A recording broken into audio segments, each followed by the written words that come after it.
Darkness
Hi, good morning. Happy New Year and welcome to the first episode of Catholics at Home podcast for 2021.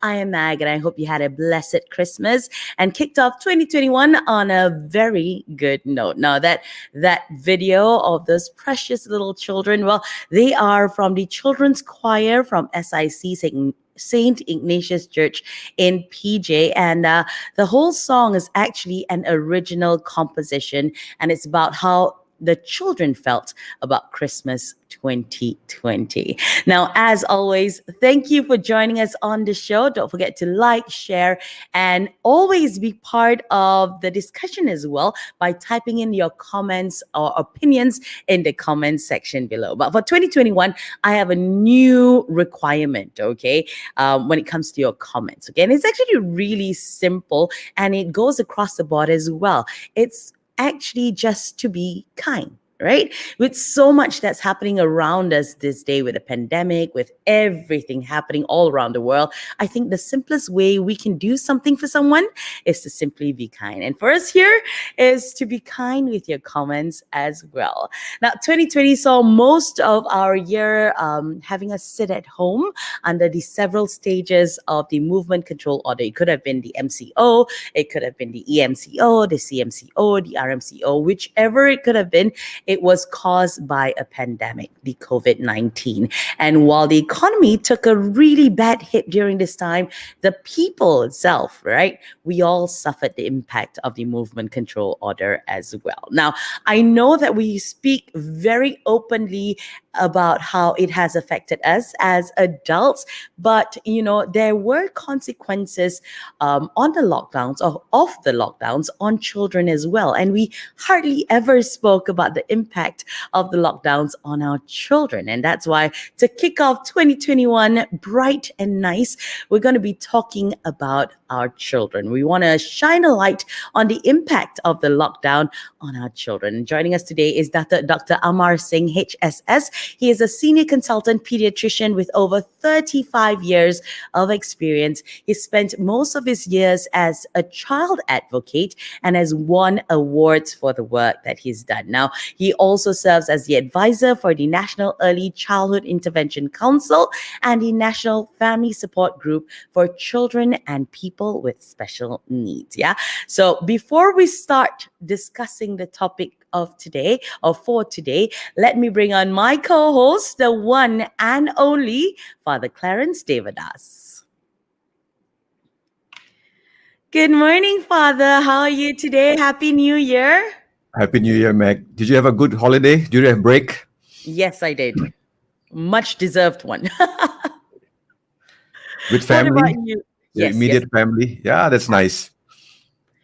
Holidays are never complete without the families. That's for me at True. least. So that's why during the whole movement control order, I was miserable because having to stay away from my parents, whoa, that's so painful. But how was your holidays, Father? Oh, it was different. Christmas was very different this year. For everyone, not just for us as priests. I mean, on a time when you would have the 2-3 Christmas Eve masses, and then Christmas Day, and then before you recover, that is New Year's Eve and then New Year's Day. But this year was rather quiet. Quiet in many ways, I guess. Not that we have nothing to do, but it also kind of makes you take a step back and relook at things in a broader perspective. Sometimes when you are in the hive of things, when you're doing things, and I always say this, whenever I celebrate during Holy Week, when it's back to back, it's Holy Thursday, Good Friday, the significance of those moments, for me at least, it doesn't hit until after the event because you're just so occupied doing different things. Correct. I think this you're so immersed in everything, isn't it? Yeah, you're making sure that the water is ready, the candle is ready, and this is ready. It's the same for Christmas, trying to organize people because you have crowds of people coming in. Yeah. But this year it's about taking a step back and looking at things, looking at Christmas in a different way. So I think that was good. And like you, I got to spend a bit more time with my family. Usually Christmas Day is like, it's crazy all over. By the time I get home in the evening, it's like, I just want to go to bed already. I don't want to talk to anyone. So this year Christmas was better in the sense that, a little bit of time, the family, dinner. That's nice. More engaging, yeah. That's nice. I think for your family, they would have been very appreciative of that too. It's like, finally, he's got time to have dinner with us. Yeah, even if I'm having dinner, it's like I'm spaced out, because like, I'm so tired, physically tired. You're physically there, but mentally, you're not Yeah, really there. yeah, just stuffing food into your mouth and okay, let me go home. I want to go to bed. I want to go to bed. I So it totally was, understand. yeah. So it was nice. It was nice to just be with the immediate family. That's nice. That's nice. Now, Father, we're going to be talking about children this morning. So, before we even bring on our guests, I'm just curious. When you came out with this topic, what did you want to bring across to our viewers? I think one of the things that, as you said earlier, Meg, I think rightfully, as adults, we are able to articulate, to help to whoever, to a friend, to your spouse, to anyone. You are able to articulate the struggles. Well, some can, some can't. But I always wondered with children, and because I just think of my own childhood. Much of the fond memories is about interacting with other children, playing in the field and in rain or sun, going to school in some ways, not the studying part, but at least the playing part of it was quite exciting. So, but with this lockdown, with all this curtailed, they having to stay at home. And I'm just thinking in terms of not just, when you live in the city today, a lot of people live in closed environments. I mean, you live in an apartment. And that has, I guess that has an effect on children when they can't go out. I mean, it's just, I personally, as an adult, I don't see myself living in an apartment like, just around four walls and not being able to see anything out there. So it must have something to, an impact on children. So I thought maybe let's have this conversation and not just have the conversation, but what can we do about it, to help children? And I think that's the whole idea behind this. What can we do? And not just call it out, but we know it. Let's do something about it. Absolutely. All right, brilliant. So I think it's about time we brought on our guest this morning. Let's have Dato Dr Amar-Singh HSS as our guest of honor on the show as we discuss the impact of the lockdown on our children. Welcome to the show, Doctor. How are you today? I'm fine. Hi, Meg and Father Clarence. And as I Hi, said earlier, morning. Meg, morning. Just call me Amar. I'm delighted to be here with you. Brilliant. Now, Amar, you've worked with children for 35 years. Before we even step into, the whole topic, how has it been? What do you love the most about working with children? I think children are great educators for adults. I think as adults, I consider us damaged individuals. We've lost a lot of the innocence and the beauty and simplicity of childhood. We've got trapped in many ways, and children have been my second university in a sense, allowing me to relearn.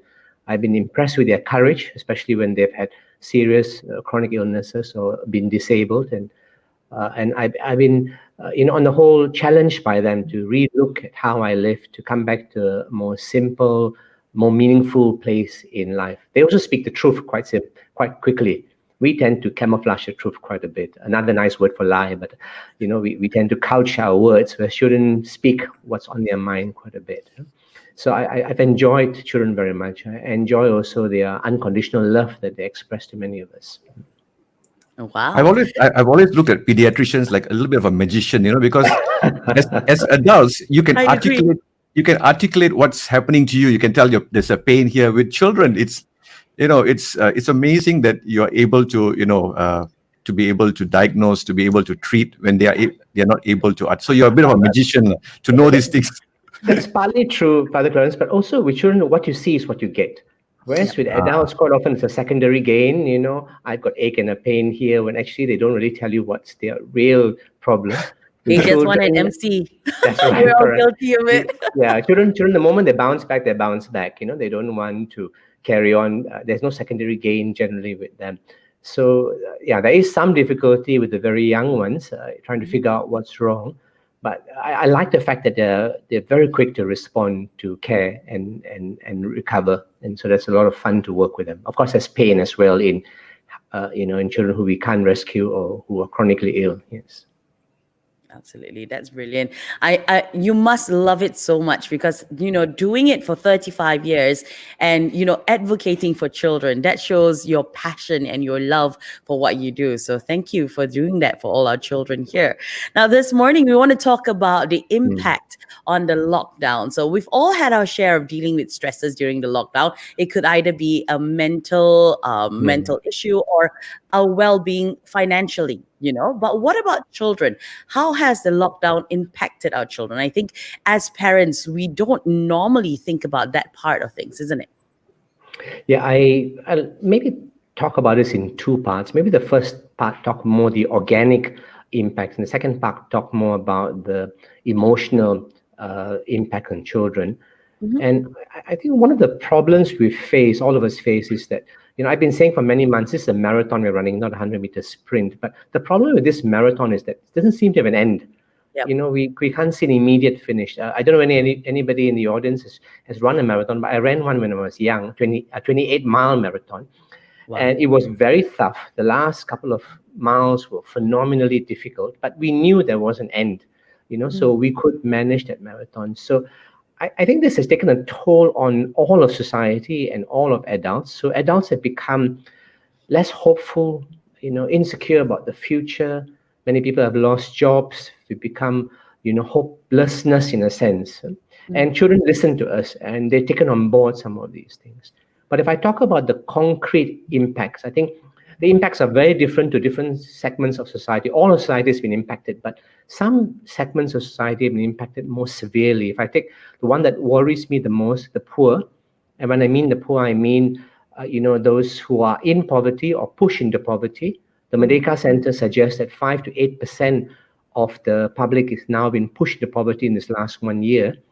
There's also the issue of migrant workers who are poor, and the issue of people in Sabah and indigenous individuals in our country who are poor.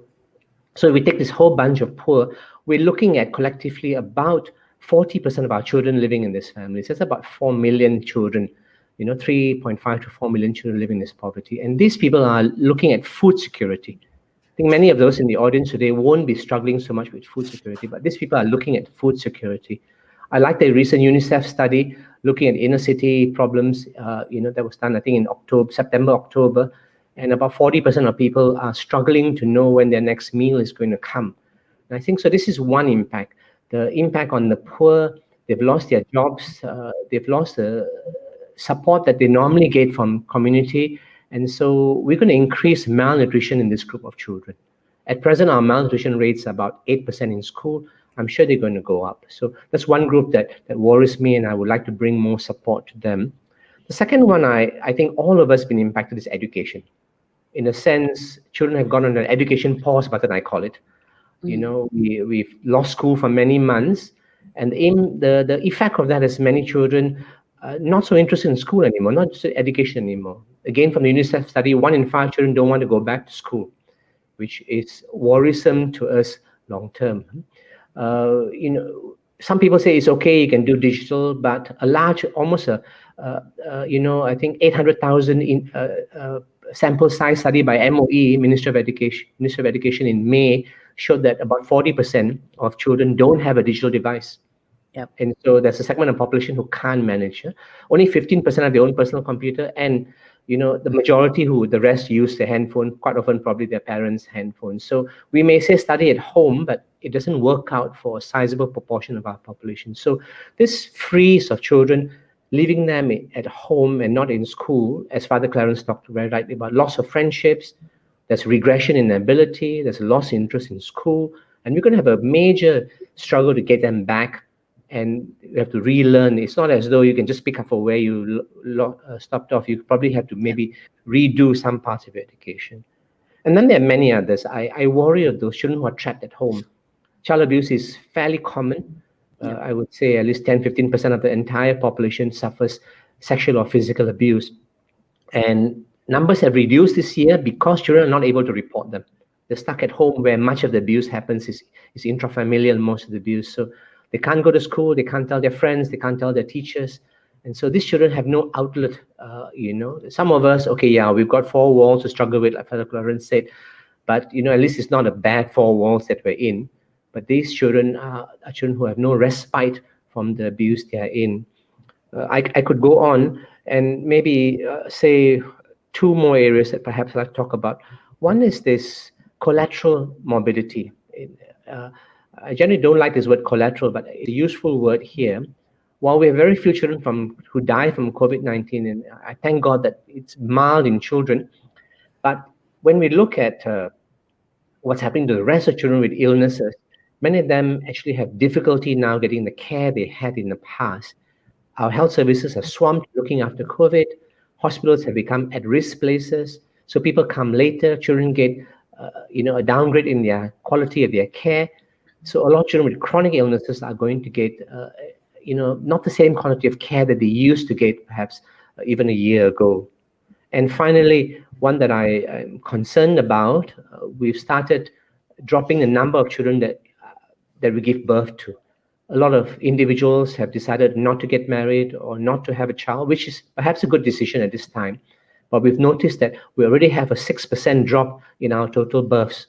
And I think in 2021, we're going to see a sizable drop on this. So there's going to be a generational gap.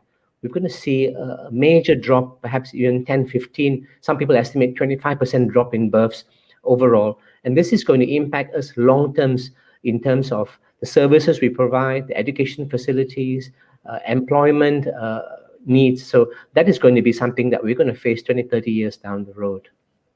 So those are some of the major impacts. But could I say to Mark and Father Clarence, I've shared two documents. Maybe this is a time to share with the audience.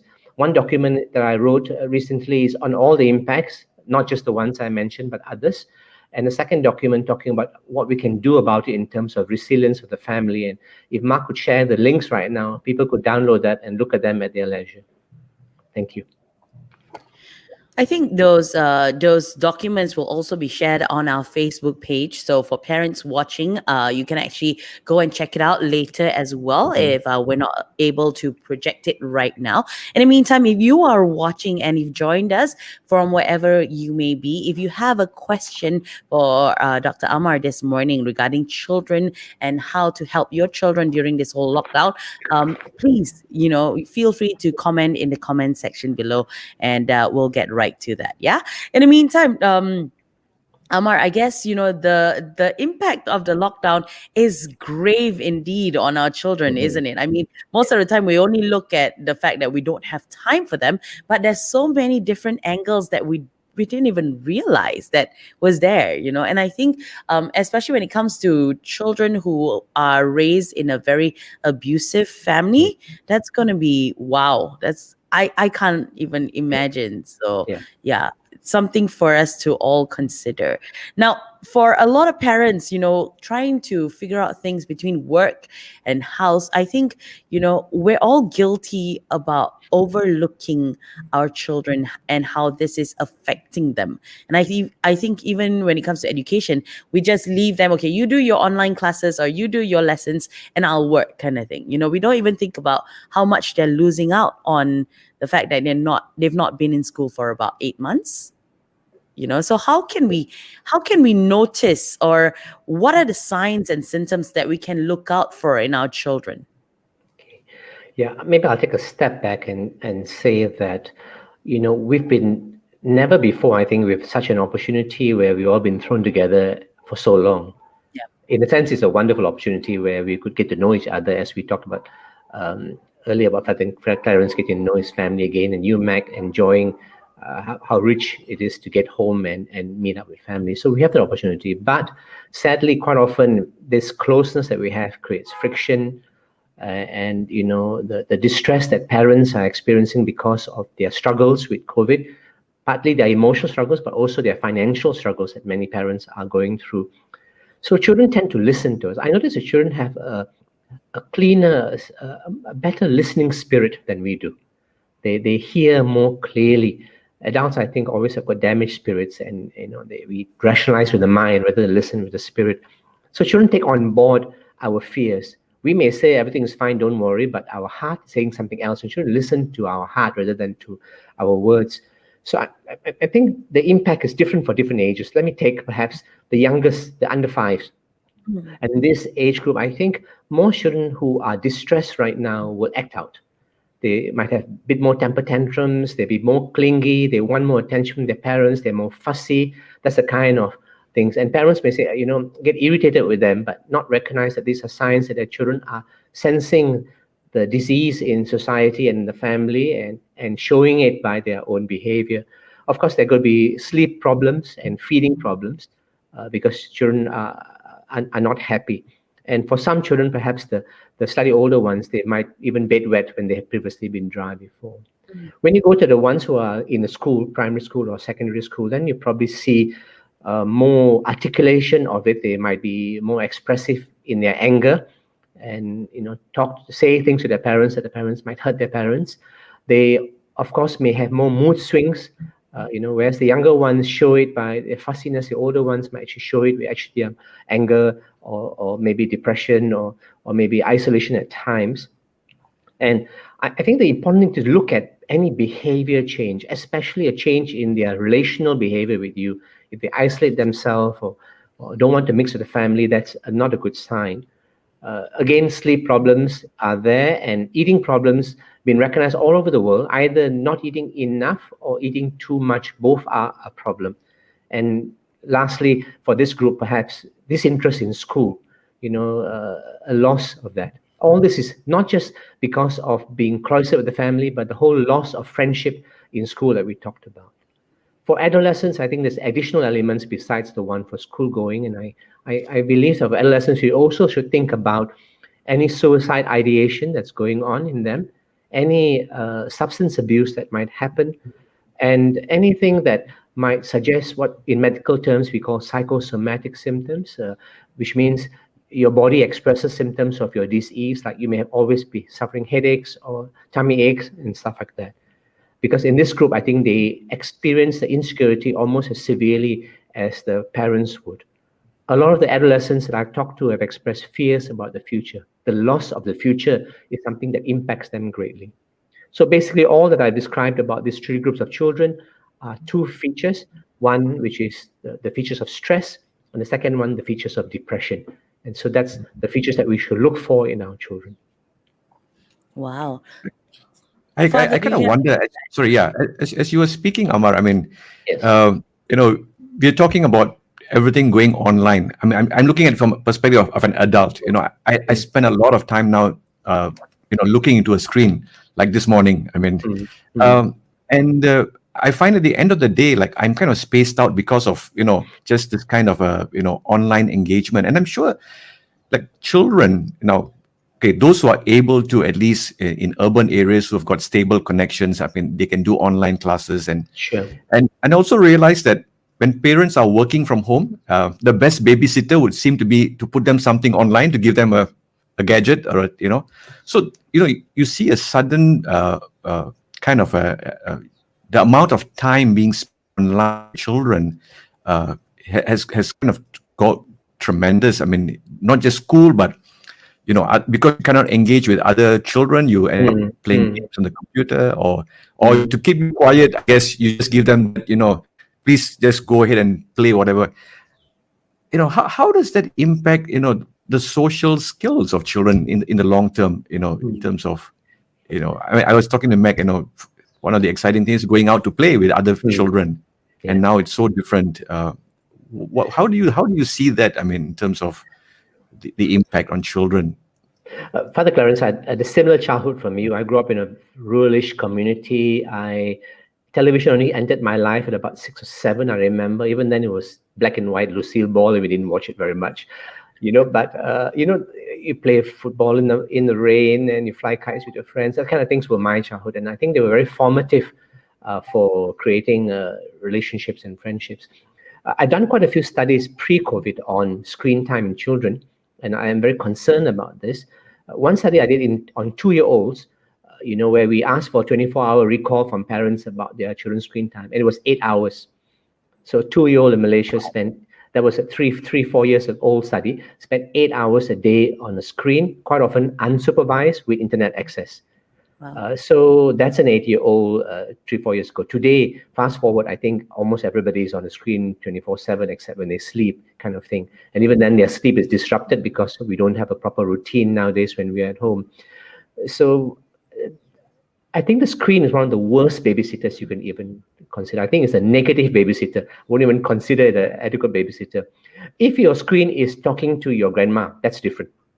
I think that kind of FaceTime or chit chat is a useful babysitter. And I recommend to some parents, maybe, okay, grandma and grandpa can't be with you, but they could take turns to have a chat with the children and find out what's happening and discuss something and maybe read a book to them. And that sort of thing can be done if you are, struggling at home with your work and not be with their children.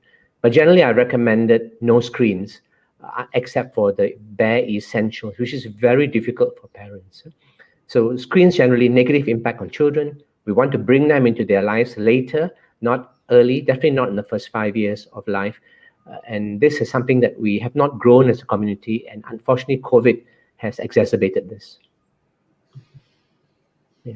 A lot of screen addiction that I work with children in my practice. Struggling adolescents who struggle not being able to put the phone or their PC off or down here. And that applies to us as well as adults, isn't it? Yeah, we're so guilty of that, isn't it? Yeah. I have screen-free days. I have 2 screen-free days in the week. Been Which there is for a on long the time. weekend, is it? It used to be weekend when I was working, but now that I've retired, it's weekdays. So, from the time I wake up about 4+ until about lunch, you just ignore your screen. The best thing is to turn off your broadband so no messages can reach you. Just turn off your internet access. You leave your phone on for emergency phone calls and then just live. And I usually I'm in nature. I enjoy birds and nature very much. I'm a bird watcher. So I just end up in the forest or go for a walk. And I find that so refreshing. Come back and then just pick up all the messages. There's no worry. And half of them are not worth anything as it is. That's a perfect way to distress, I think. But I think, living in Ipoh, that's really possible. Okay, so we have a question that's actually on our comment section coming from Timothy Chan. He says, Dear Dr. Amar, may I ask the following questions? How do we help children, especially those above 10 years old, to open up and articulate their feelings? And what are the impacts of prolonged exposure to digital devices? I think we're all very worried about the long-term effects, when it comes to our children, because like you said, most of us kind of tend to use the screens as a babysitter. Not the best, but some parents really don't have a choice. So I've been there before. So maybe I'll take a step back and suggest what our guidelines are these days so that younger parents can start on this rather than, we try to fix problems later. But our guidelines are under 2, there are no screens in their life at all. They never see a TV, they never use a handphone, except maybe to chat with grandma. Between 2 and 5, 1 hour is the max that they use screen. And that's with parents sitting beside them, parental supervision. And you do something that's educational and fun, maybe Sesame Street or something like that. From 5 to about 12, we give them more access, maybe 2-3 hours a day. And we give them some guidelines, help them understand how to use the online thing. And then after 12, we give them a lot of freedom. We want them to police their own screen and use their screen wisely and know how to handle social media and online predators and stuff like that. So those are kind of like the stepwise guidance we give the children, which means that parents actually don't use their screens a lot around their children either if you go to have younger children. Now, coming back to the long-term effects, I think I've got lots of data on that. And I think the long-term effects are largely effects on sleep, because a lot of people use the screens until late. Effects on eating. A lot of people have problems, either overweight or underweight, both happen. Effects on insecurity. A lot of bullying goes on online and a lot of negativity goes on online, and children very susceptible to this. There's also impact on your long-term education. But I think the biggest impact is on your emotional state. And a lot of people spend enormous time on online, are not as emotionally secure as people who don't. Now, I'd like to come back to the second question. Is it possible to flash that question again, please, Mark? Yes, okay. Yeah, how to help children above 10 open up, articulate their feelings? Yeah, that's a really wonderful question, Timothy, and that's actually maybe a couple of hours chit-chat. I wish we could have a cup of coffee or tea and talk about that. Adolescents are a very different kind of category from younger children. Younger children tend to be a bit more spontaneous. First of all, I must say that children are very diverse with different personalities. So what I say may not apply to every child. We need to know our children very well. That's important. The gift that I think we should give these children who are adolescents is attentive listening. And that's not an easy gift to give. I listen and watch parents quite a bit. I'm a watcher of society and human behavior. And I watch parents say, okay, sudah makan ka? Okay, pergi buat homework, or going to have your shower. So a lot of parental conversation with children is instructions, I've noticed. Or there's something called quality time, which means they spend a small time or very focused time with the children. I don't believe in either of these. I believe we need quantity time, a lot of lepak. I like to rescue this word lepak, a lot of lepak time with the children where we just hang out with them. And so if you want your adolescent, your 10-year-old and your 15-year-old, your 12-year-old to speak to you, to share their heart, then you got to be listener. You got to spend time with them. You got to keep your mouth closed, and then you give them attentive listening. Attentive listening means that we don't listen with tinted glasses. We don't have a sort of a prejudged opinion. We don't respond too quickly, even if they say something that worries us. We spend time listening without judgment, listening without an answer is the right way to say it. And not enough of this given to children. This is a phenomenal gift that you can give to children. And of course, when you listen, don't just listen to their words, listen to their body language, but most important, listen to what they're not saying, which is their heart and their spirit. So I would say that the most powerful thing that we can do is to listen to our children. As a pediatrician, Wow. of course, that's my main job. I spend a lot of time listening to children. And it takes a lot of time. The longest I've remained silent with a child while waiting for them to speak is 45 minutes. Neither of us spoke for 45 minutes. This was at home with my wife. My wife and I do a lot of home spiritual direction and support and counseling for people. And people send their adolescents to us, and adults, of course, turn up as well. And you just wait. You just wait. And it takes a lot of courage and strength, just to wait instead of saying, hey, speak lah. What's on your mind now? Tell me what's happening lah. That's the kind of things that guarantee to stop somebody from telling you anything meaningful. Yeah. As all of us. I think as parents these days in this modern world, I think we're all very guilty of that, isn't it? We give you quality time. So, okay, this is 2 hours of my time. So now you can talk to me about whatever you want to talk about, whereas the rest of the time we actually do not listen to them properly. They might be talking, but we're not really digesting it. But, that's from my experience. I think I'm very guilty of that. So, And Meg, is one other thing. We tend to respond negatively very quickly when they say something, or like maybe 11-year-old say, I like this girl very much. I've been thinking about her. And then you say, you're too young. You should concentrate on studies. What are you talking about? And then suddenly the whole conversation is dead, and we have no opportunity to listen to their first infatuation with someone and explore that and say, instead of saying, hey, tell me more about her, or would you like to invite her over for a cup of coffee or tea, and let's get to know her a bit better. So we don't respond like that. So for me, I've always done that. I've always asked children to tell me more, even though sometimes the thing they tell me is frightening. It makes my hair stand. But I want to know why they're thinking this way, why they're responding in this way, and what's their motive. And then maybe we can offer 1 or 2 words of advice along the way. Okay. And Meg, I must say children know what is right and wrong most of the time already. Yes. No, I was just going to ask Meg. Meg, is your son listening to this? After this, he's going to demand more time with you. So you better clear your calendar and to spend time with your son. You'll be telling me, Mommy, that's why you never listen to me properly when I tell you something. So yeah. Okay. Amar, you said that very well just now. You said it. What was it? It kind of poofed out of my brain. Listening to them, and although certain things that they say might frighten us, like for you, you're an expert. You deal with this every day. You've been doing this for 35 years. But for a parent, when a child says something that is kind of scary, and you automatically get very defensive, you want to correct them, you want to show them the right way and stuff like that. So how do we help our children by not being so defensive or not being so judgmental when it comes to what they're telling us, to listen with an open heart and an open mind? That's difficult. Maybe I'll take a step back again and talk about Calvin Hobbes. I don't really read Calvin Hobbes. I find humor is phenomenal. I think it feeds us quite a bit. And I remember one particular Calvin Hobbes cartoon where he came to his father and says, "Who trained you to be a parent?"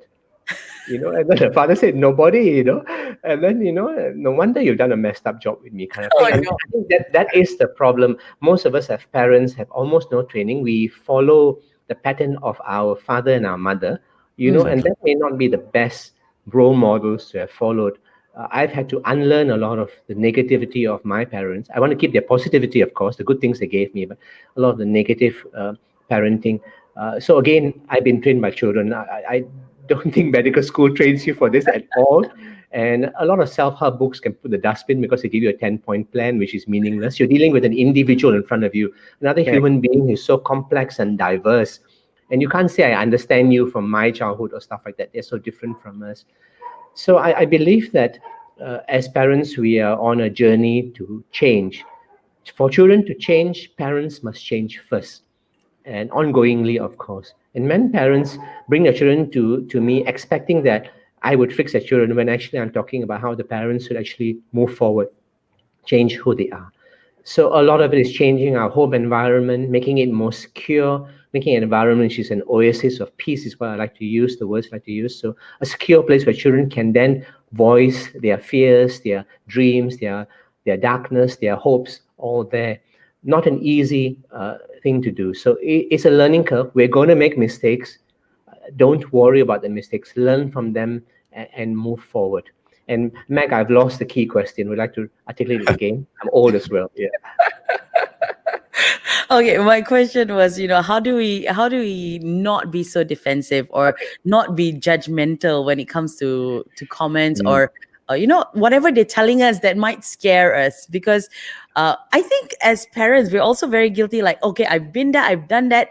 It's wrong, and therefore, because I made a mistake, I don't want you to make my mistake, kind of thing.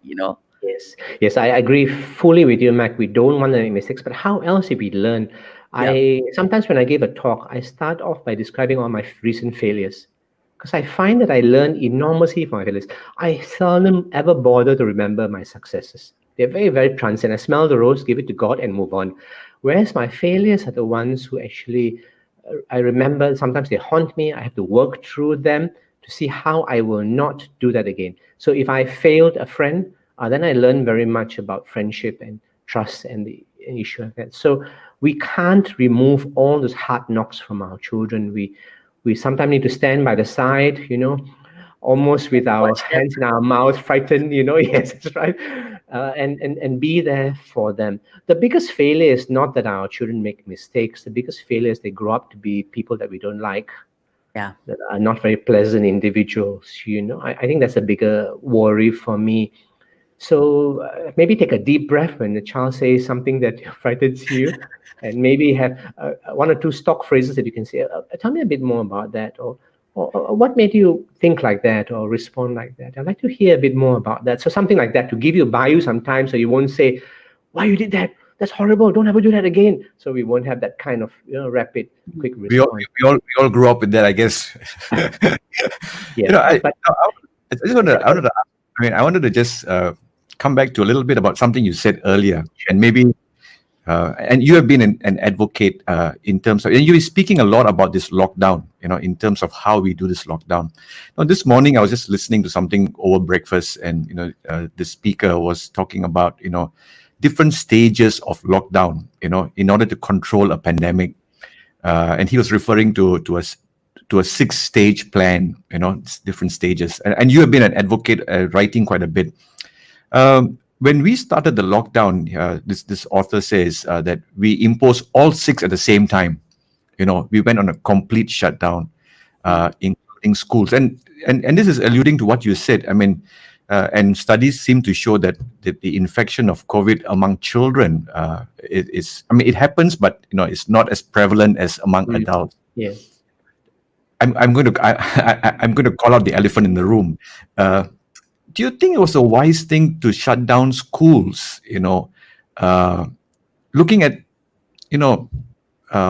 what's going through, and people thought that, parents thought that when they were working from home, at least children could go to school and come back.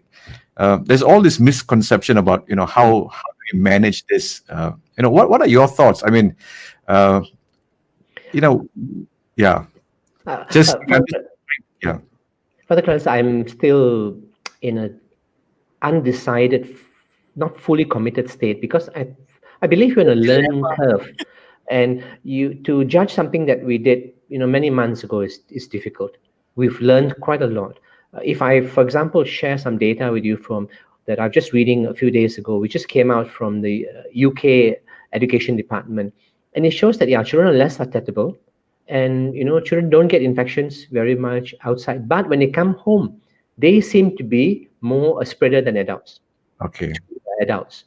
So what does that mean for us? If we let children go to school, they pick up the bug, would that mean more infections for grandpa, grandma, mother, and father?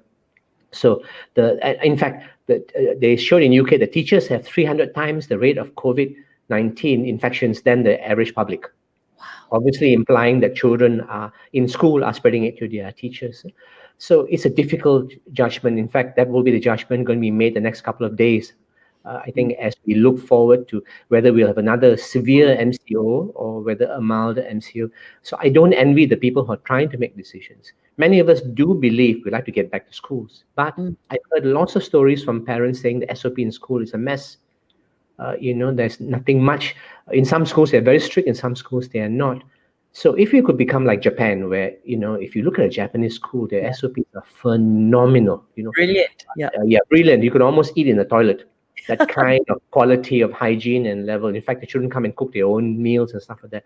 If we had that kind of discipline, I would say, let's keep schools open, and children will all wear masks up to probably down to the age of about 5. And we could do a lot of good with that. But right now, I think we're a mixed bag country. We've got some good and some mess, and I worry. But on the other hand, Father Clarence, I'm extremely worried about children trapped in abuse. I'm worried those who need their school meals because they're hungry. I'm worried about those who need their education because they come from very poor backgrounds, and this is their only lifeline to get somewhere and bring their family out of poverty. So in fact, I think one of the things we should get into place is a universal food program for every child in school as a means that COVID-19 should emphasize that should come back and be one of our things. So, Father Clarence, I do not know the real answer. I think with strict SOPs, I would like to get back to school. Without strict SOPs, I'm a little bit cautious. Maybe start with the older children, the teens who need for exams. I think that's the right way to go. Can I just add, I think for schools, while there are some schools that emphasize on really strict SOPs, children are children at the end of the day. They when they meet their friends, they're overexcited. They want to touch each other, they want to be close to each other, and it's really difficult for them. Because when when that little window frame that the children went back to school, and I saw my son go back to school, kids were really excited to see each other, and there you have the teachers trying to tell them, hey, you know what, you have to be 1 meter apart, you have to have the mask on. Even having the mask on for like 6 hours in school, it's actually quite difficult for a child to do that. Can you imagine, sitting down in the classroom, having their mask on, trying to concentrate on the teacher, and they're very fidgety as well. So I think in a way it's also very difficult for them. I believe that, Mac, one thing we should do is think of COVID bubbles. And I've suggested and written an SOP for school in our country saying that maybe keep that class together. That class mixes with nobody. They go for recess at their own time. They go for a PJ. They don't mix with other people. They walk along the path. They're dismissed at a different time. And that's 30, 40 people. I know that's a problem, but that is a safer thing than trying to let the whole school try and maintain the SOP and mix together. Right. That one, I think, is a failure. So I wish my son could have a bubble too. Yes, correct. one of the big balls that you can sit inside and go, you can roll around, kind of thing. Maybe each one should. And while we're on bubbles, I think that's what families should do as well right now to develop some friendships for children. Have a few people who are close to you and create a COVID family bubble where the 3 or 4 families meet and the children can sit down together, do schoolwork, chit chat. While the adults may actually go on and do their their office work, other things. That will give respite to everybody. And yet the children can actually study together. There may be different forms or standards, but that doesn't really matter. Having somebody study beside you encourages you to study, and that is a bubble that you trust. People who are reliable with their COVID-19 precautions, who don't take unnecessary risk. All right. Well, Now, since that is you the problem. brought up COVID, though, I think we should answer a question that's on the Sure. comment section about COVID. This one comes from Anne Joseph. She says, "How do we handle the emotions that children go through when their Mm. parents are under quarantine at home or hospitalized due to COVID?" I think this is a question we never, this is something we never think about. But yeah, Yep. how do we handle them? Mm. A lot depends also on the nature of that parent. Are they older? Have they got chronic illnesses? Are they high risk from dying? That is a major issue. I've noticed internationally quite a number of instances or reports where people have died without ever meeting their family. After admission, they've never met any of the family member and then died lonely there. So I think that's an additional issue as well. So there's going to be fears in the children when their parents are admitted.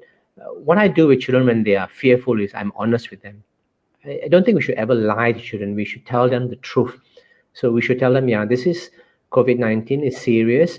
If mom and dad is young, then I think we can be quite assuring. Yeah, most time this is quite mild and nothing much is going to happen. But if mom and dad have a serious illnesses or end up in ICU, then I think we should tell them, yeah, this is very worrying, and mom and dad may have a chance that they may not make it.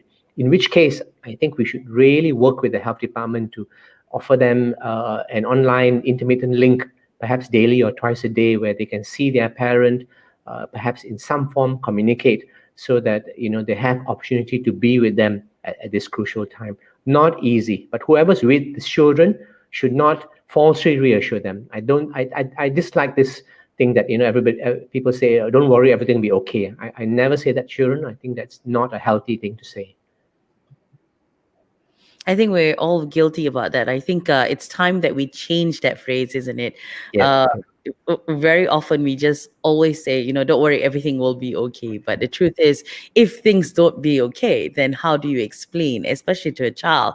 Yeah. They trusted you and you said Mm. everything will be okay. Correct. Yeah. And that's the key, I think, in all the questions we've been talking about children is issue of trust, isn't it? The Yes. more the trust that they have in us, the more they're going to open up to us, the more they're going to believe what we say, the more they're going to be responsive to us, the more they're going to turn to us in their time of need instead of turn to their friends. I find many children are, what I call, selectively deaf. They can't hear their parents, but they can hear their peers because they trust their peers more than trust their parents in a sense. Yeah. Yeah. Either that or, their parents could be like me and nagging all the time. Yeah. Okay, so we've got another question here by Christina Joseph. She said, at a recent family gathering, the adults sat down for a game of poker. We allowed our teenagers to join and taught them the game. Is this okay? A thought came to my mind. Are we introducing gambling? I guess it's family time, but what do you think as an expert? I'm not an expert on gambling, but I remember my Chinese New Year's when I went out cycling with friends. In those days, we cycle, and we always ended up playing with cards, and we would bet. I think our kacang, or some food, or we would bet something ridiculous like you got to drink this whole bottle of water if you lose. I found it harmless fun. Never developed addiction with me. So I think if we play cards just for fun, that's fine. If we play cards for money, and people find that they want more of that, I think that's an addiction. Having said that, I believe all of us are addicts. We're addicted to something, and we Yep. need to look at that addiction and wean ourselves off that addiction and become more wholesome. So some people are addicted to work, but they think that's a good addiction. No, that's also a bad addiction, just as much as any other addiction. So introducing cards to children, I think it's harmless if we do it for fun. I remember playing cards with my mum and enjoying it immensely, and with my friends during Chinese New Year. So I have no, regrets about that, but not for money, I would say. Okay. So you can make them do chores instead. Oh yes, that's right. That's a good idea. I think you can start reintroducing board games. I mean, I grew up with board games, and you don't see many people. I mean, board games have moved on online now. I mean, you can play Monopoly online, you play Scrabble online, you play everything online. With you interact, but you interact with someone with a gadget again. So things have really changed. Yeah, sometimes when children drop by the house and they're very painful things to talk about, we'll just take out a small jigsaw puzzle and just let's do this. And while we're doing the jigsaw puzzle, some conversation happens. Yeah. And something very meaningful gets spoken, and then we can explore that. So sometimes games which are physical, are useful to enable conversation to happen. We don't do enough of those. Yes. Yeah. But I'm not against a father having a PlayStation and he and his son playing and competing, on a PlayStation. That also may bond. I'm not against electronical, digital things as a means of bonding if used rightly. Absolutely. Absolutely. I guess, as long as you spend that quality time with your child, Yeah. why not? Right. We've got a question by Aaron Paul. He says, how do we reflect on Jesus into our lives, especially during this whole lockdown period? Aaron, right? Aaron, if you look at my background there, I've got this huge cross in the background. I'm not sure it's visible right now. I've tilted the camera a bit. It's a 4-5, feet cross that I made myself for my Wow. wife and myself, so that in our living room, where many people meet us for spiritual direction and to talk about their pain in their lives, they see the focus of who we are, that is Jesus and the cross, which is the meaning of all our life. I think that's one thing I cannot surrender, the meaning of the cross and the impact of it, the forgiveness that has come into my life. So I believe that, many of us, we have a semblance of faith, but it hasn't gone deeper.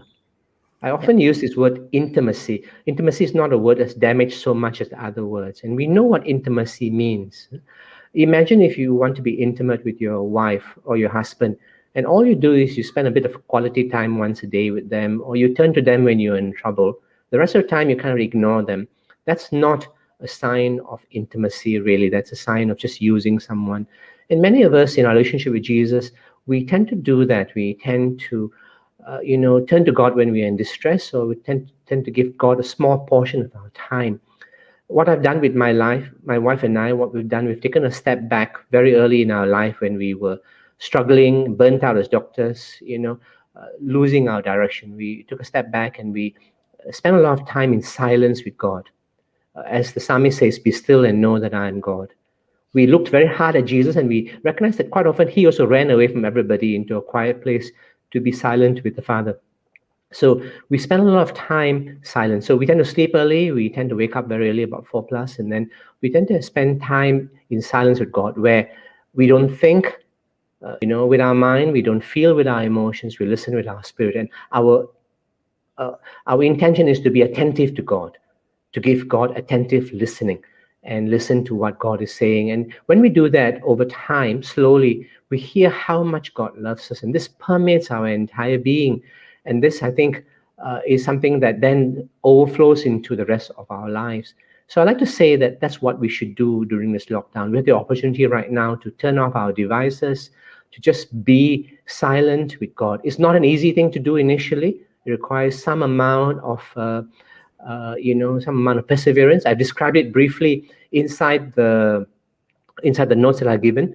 I talked about how you need to actually be silent with God, and the impact of it. I cannot tell you how enormous the impact has been in my life. It enabled me to downsize my life. It's enabled me to stop chasing, meaningless things. It's enabled me to see what true success is. Too many of us chase false success. False success is what? Money, power, fame. That's meaningless. True success is what? Relationships. You know God deeply, you know yourself very well, and you know a few people as intimate soul spirit friends.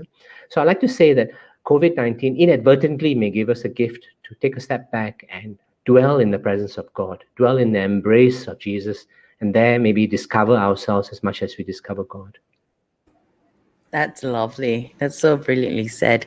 Now, of course, if you just joined us, we're talking about the impact of the lockdown on our children. Now, I'm just going to take a step back, to the beginning of the show when we started talking about how the whole thing impacted our children. Now, let's talk about mental health for our children. How important is it, for us as parents and as guardians to help maintain good mental health for our children? When do we start? Is it too late if they're already in the teenage years? So many questions. So maybe, Dr. Amar, you can actually help. Give us and Mark, could you leave us 3 views? I need to see the others right now when I'm talking, and get a refresh of the question. This is a very deep and complex and multiple question. First of all, I like to say that it's never too late. I'm 60 plus, and I don't think it's too late for me to change many of the things that I still want to change in my life. Second thing I would say is that we are seeing, in tandem with the COVID pandemic, a mental health pandemic. We've always had mental health problems. The best data to look at is a National Health Mobility Survey done by the Ministry of Health. And you'll be surprised to see a lot of Form 1 students have suicide ideation, as much as 10%, which frightens me. So we've got an underlying significant mental health problem. Now with COVID, is exacerbated. And I believe if we don't deal with it concertedly as parents, as families, as societies, we're going to see a lot of long-term phobias in children, and upstick of suicide as a whole in children.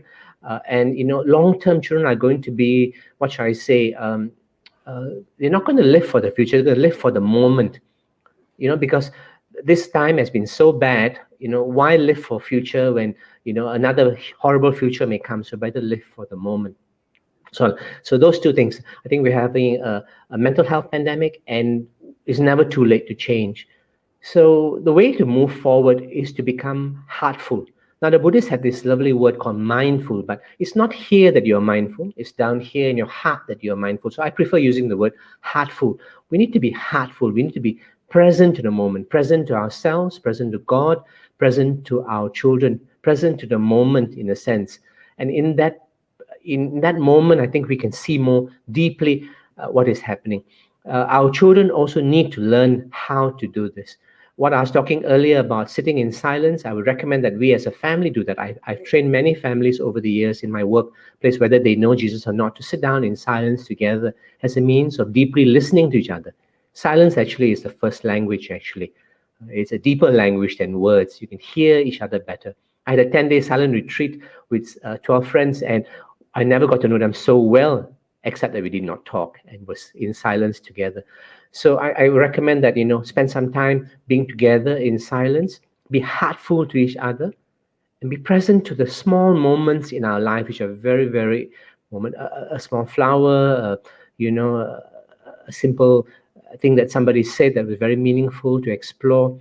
So Meg, I think it's not an easy answer, but it's being appreciative of each other rather than just trying to make the journey rather than not doing the journey itself. And I'm trying to get to the end point rather than not living the moment. I think too many of us are too rushed.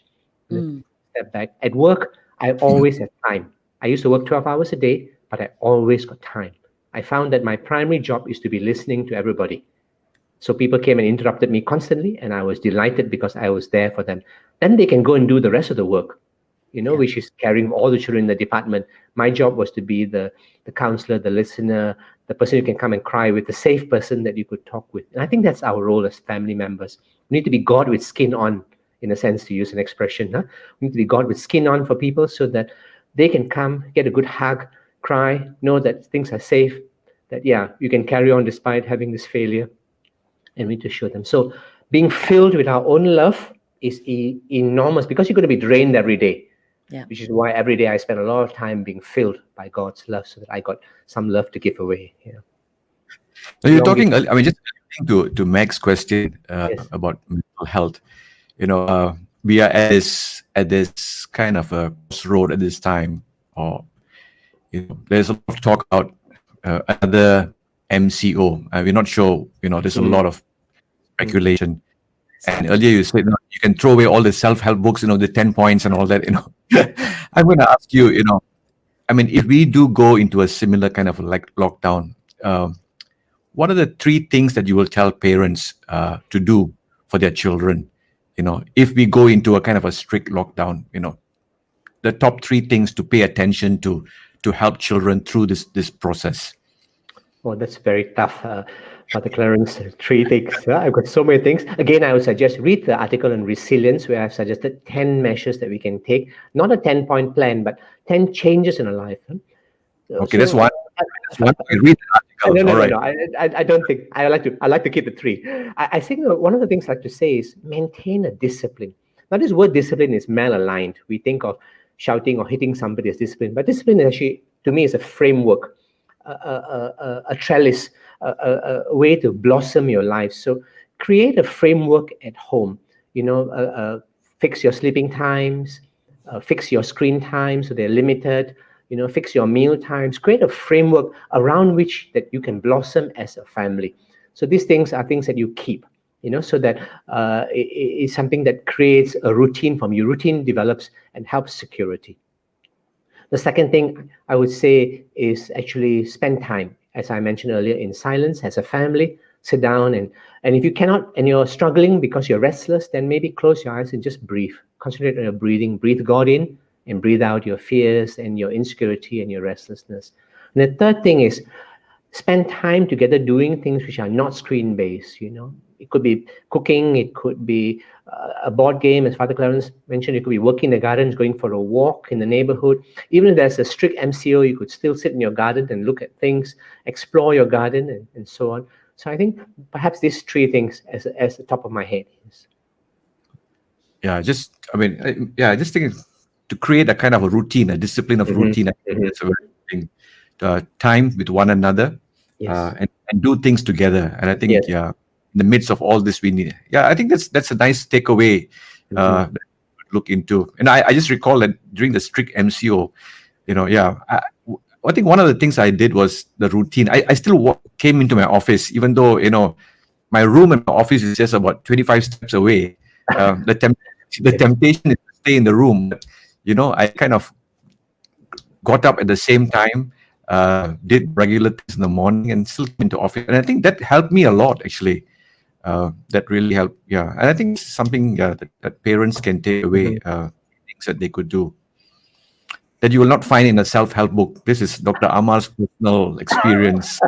No, and again, remember, each child is very different. What works for one child may not work for another child in the same family. We are different people. Learn the language of our children. Learn the language of their loves. Learn how they receive love and how they give love. And we have to give love in the way they receive love. We have to do them for them in the way they need it, not the way we want to do it. Yeah, I think that's where we make the mistake first, isn't it? We always want to do the things our way because we're the parents, we're the guardians, not your way. So I think it's about time we slow down a little bit and just, change our ways little by little. Like you said, it's never too late. So if you think it's too late, no, you're not. You can still help. Now, Dr. Amar, I think you've mentioned many times throughout the whole show that children listen and they listen very well and they listen with their hearts. But I think for a lot of parents, they think, no, my child doesn't listen. Whenever I tell him to do this, he doesn't do it, and stuff like that. But the truth is, I think when it comes to parents, we forget that whatever we tell our child, they might not listen, but they're watching us. So how we respond to a certain thing is what they're going to do in the future as well. They're going to mirror us. So how do we make that change? How do we help ourselves so that we can help them? Because I think you brought this up too earlier. Yeah, children in a sense are wet cement in a sense. We're writing in their lives. We're writing with our lives into their lives is what you're saying right now. And I know I had a problem with my father. He was not the kindest of men when he had some alcohol. And then he became abusive. And then he would throw his temper. And I found that when I got married, I also started throwing my temper. And then I recognized, hey, I'm just like my father in the way I respond to my wife when I'm angry.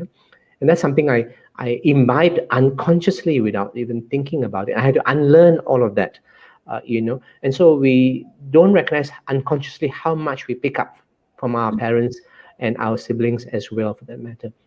So have a good look at ourselves, perhaps. Maybe look at ourselves from our children's perspective. If we don't want our children to shout, then maybe don't shout. If we want our children to listen, maybe we don't nag anymore. Maybe we speak softly or we speak less, and we listen as much.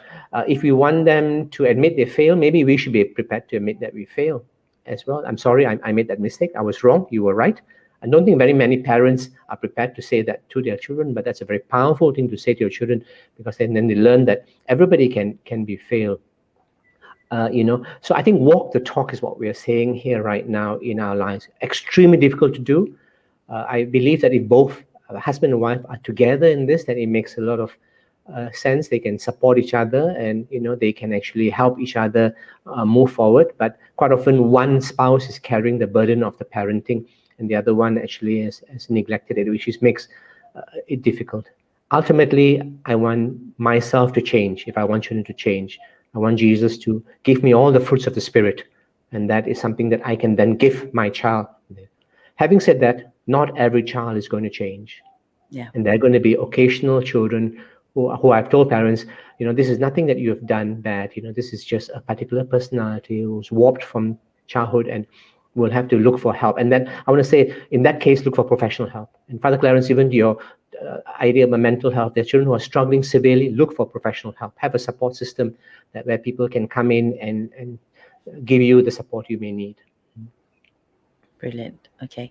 So when you say support system, how can we as a community help, families with, families trying to weather through this storm? Because every family is different. And like you said, every child is different too. Some families may find it more difficult. Some families might find it easier, but how as a community can we come together and support them? So there are different levels of support. One of the major levels of support my wife and I have been trying to do this last year is give away financially as much as we can and target the people who are struggling. And so I think as a community, let's think also about that. Don't wait for the government to do all of that. We can target families who are struggling financially and, work as a community to make sure that they don't have to worry for the next 1 year about finance. But on an emotional need in terms of tantrums and struggling with our children, it's always good to have a group of parents that you can relate with.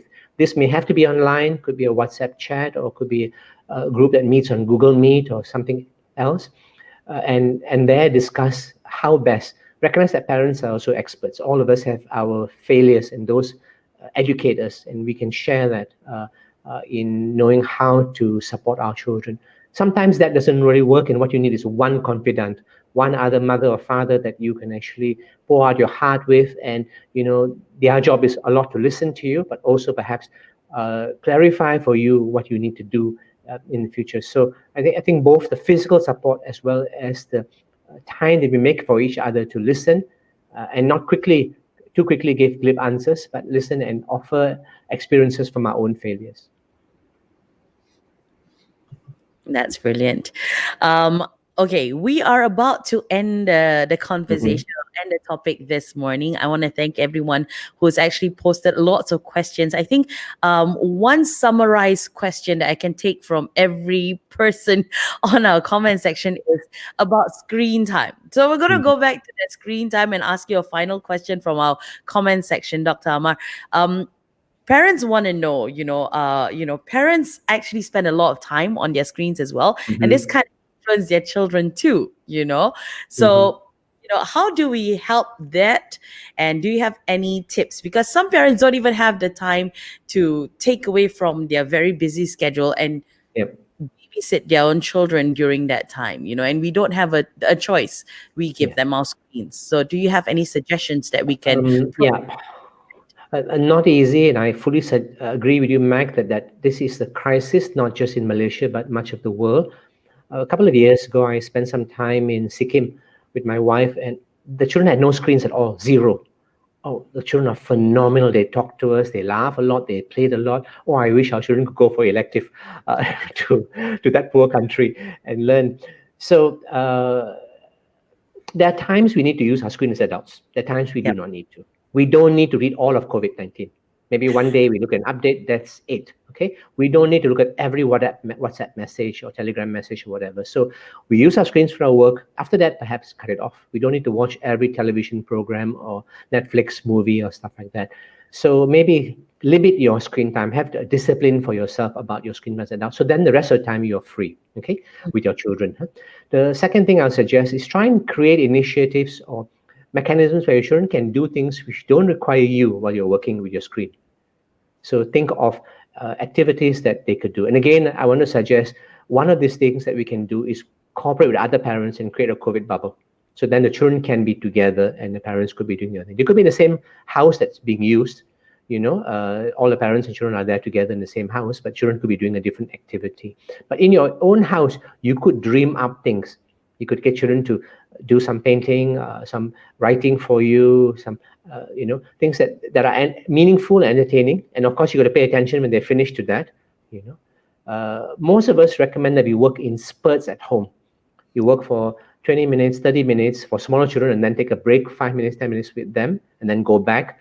For older children, you can probably work for an hour and then maybe give them 20 minutes where you spend some time with them. So I think we have to learn how to re-engineer our lives. In the one of the documents that I put there on resilience, at the last page, I've given guidelines for working at home, some suggestions from for parents to work at home. But again, having a support system with other parents, I think, is a brilliant idea, and we have not leaned enough on this. This means that we don't crisscross around town. There's going to be somebody nearby, okay? We can't travel 20K and then network with a parent there, and maybe time to redevelop friendships with neighborhood groups or with our church parish in a local area. Yes. It's like going back in time where, when we were growing up and everybody would come out from the same taman and play together. Yes, correct. Yeah. Okay. Father Clarence, do you have any more questions for Dr. Amar? No, Meg. I think it's an eye opener for a lot of us, even for myself, just listening to you this morning. Because we struggle too. I mean, in church. I mean, for example, even our Sunday school. I mean, used to be and everywhere children interact. Even that we are not able to, and we do not know when we are able to back people to church. So finding new ways of helping children. I like the idea of creating a bubble. A family bubble, with neighborhood bubble that can still help with children, and I guess helps adults too. I mean, I sometimes like, looking for somebody to have coffee with sometimes, so I have created this little Zoom group that we have coffee with. Yeah. So, sometimes it's quite nice to find new ways, and I think that's what we all need to find new creative ways, and because my fear is that if we do go into another lockdown, a lot of spirits will be dashed. People kind of like but I think what we hope is that people will find new ways in this new year, and I think you have given us some nice suggestions. Thank you very much, Amar, for the conversation this morning. I enjoyed it very much, Meg and Brother Clarence. Thank you. Amar, you actually enlightened us a lot throughout this past hour and 18 minutes. Before we let you go, any last words or any last advice that you'd like to share with all our viewers this morning? Maybe just give us a head start as to how we can build resilience in our families, especially with all the talk about, going into MCO 2.0. How do we begin? Don't live on a pause button. Don't live waiting for COVID to finish. Transform now, change, grow. Use COVID as a sandpaper to, remove all the rubbish or the meaningless things that we had in our lives, and clarify what are the most meaningful things, which are relationships. And then, secondly, don't allow COVID to describe us. We are the children of God. We are the beloved. I love this word. We are the well-loved, the much-loved of God. We are the beloved of God. And it's time now to grow into the reality of that, not in our mind, but in the reality. Not by going to a physical church per se, but by experiencing the deep intimacy of God and knowing our belovedness.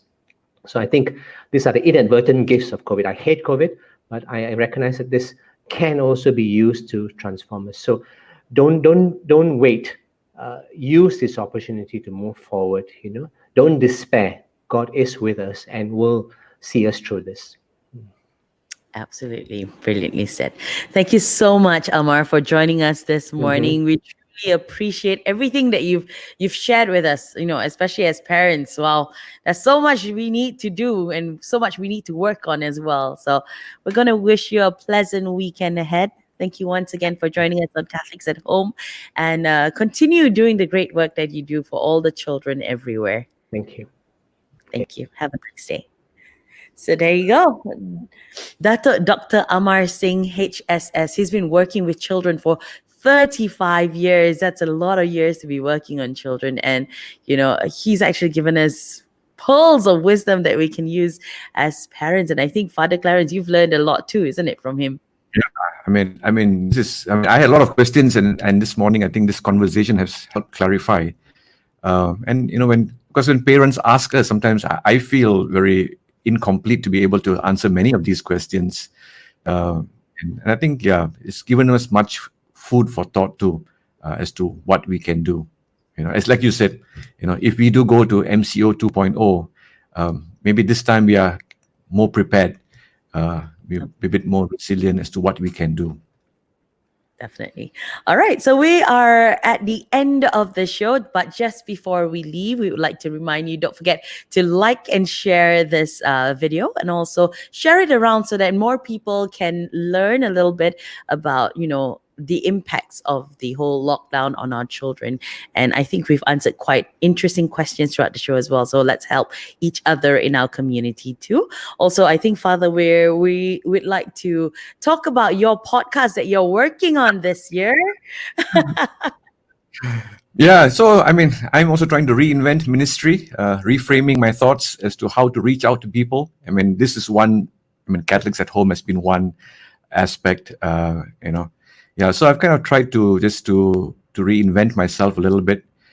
Started off with a little podcast, an audio podcast of Sunday Gospel Reflections, which is available on Spotify. And I've been writing for about 10 years.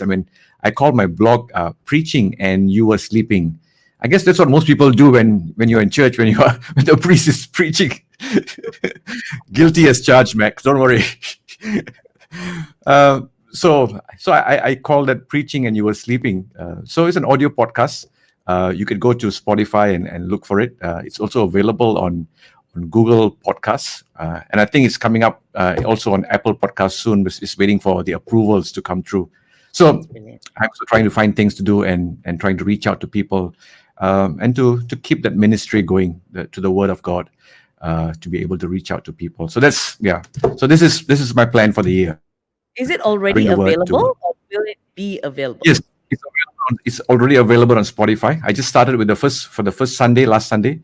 So tomorrow you can look out for another one on the Feast of the Baptism of the Lord. So I'm trying to persevere and do this every Sunday for people to listen and some thoughts for the week. What you can do for the week, just to help people. Yeah. So little things to, people have been nudging. Yeah. I'm thankful to many people who've actually pushed me in this direction and to keep this going. Yeah. So I'm grateful to them too.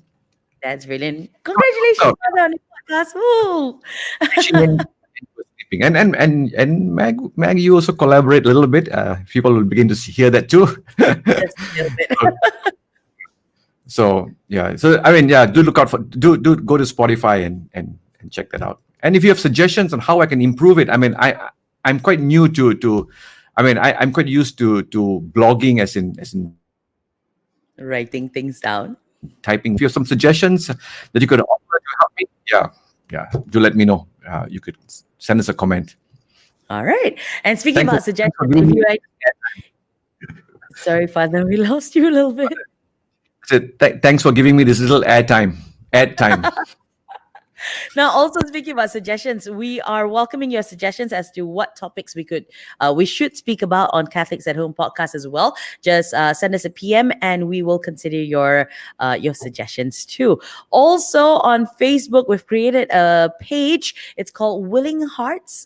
We'd like you to join us on Willing Hearts, where we support the businesses in our community. And I think 2020 was a challenging year, and a lot of people had to look for substitutes in terms of income. So they've started cooking or they started selling other things. So if you have done that as well, please join us on Willing Hearts on Facebook. Go check it out. And we're also looking for groups to join us on Jamming for Jesus. Okay, so if you have a parish group that you'd like to be part of Jamming for Jesus on Fridays as well, please, you're more than welcome to join us. Just send us a PM and we'll get back to you. All right. So I think we've covered everything that we've needed to announce on a little bulletin board. Father, anything else you'd like to add before we end the show? Yeah. As always, we end with a prayer, and we are to bless us and the work that we do. And today, let's pray. In the name of the Father, Son, and the Holy Spirit. Amen. God, our loving Father, we thank you for this day. We thank you for this morning, for this opportunity to have this conversation, especially of the impact of the lockdown on children. Help us to be aware of their needs. Help us to have a listening heart, to be able to listen to them, to be able to feel them, and to be able to respond to them. Lord, bless us as we continue this struggle through this pandemic. watch over us, bless us, and lead us so that all that we do may be for your greater glory. We pray this in Jesus' name. Amen. Son and the Holy Spirit. All right. So thank you so much for joining us on the Catholics at Home podcast. First episode for 2021. We've got loads of great topics coming your way every Saturday morning. Of course, don't forget to like, follow, and share our social media pages so that you can get updates whenever we post them online as well. In the meantime, we're going to wish you a fantastic weekend ahead. Father, you have a great weekend too. We'll see you next week. Bye, everyone. Bye, Meg. See you soon. Bye. Have a good one, guys.